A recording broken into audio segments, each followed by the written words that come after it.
یو مسلمان بنده دی هغه وای چې ما ته داسې دعا پکار ده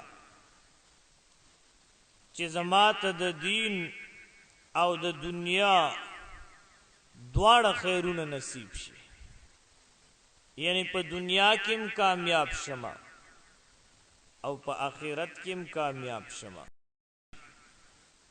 نو داسې دعا هم شته او الہ العالمین مونږ تاسو ته ښودلې ده او د الله په کلام کې موجوده ده او ډیره آسانه دعا ده.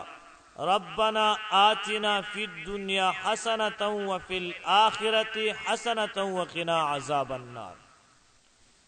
دا دعا په 2 سپاره سورة بقره کې 201 آیات، پارا نمبر 2 سورة البقره آیت نمبر 201 کې دا دعا شته. او که اللهم ورسره زیاد کی نو سے پروانه کی اللهم ربنا آتنا فی الدنیا حسنة وفی الآخرة حسنة وقنا عذاب النار. دا خو هر نارینه او زنانه ته یاد ده، خو په شرط د دې باندې چې مونځ کوي او مونځ ورته یاد وي نو هغې ته به دا دعا هم یادوي. نو دا دعا خو هر مسلمان ویلی شي.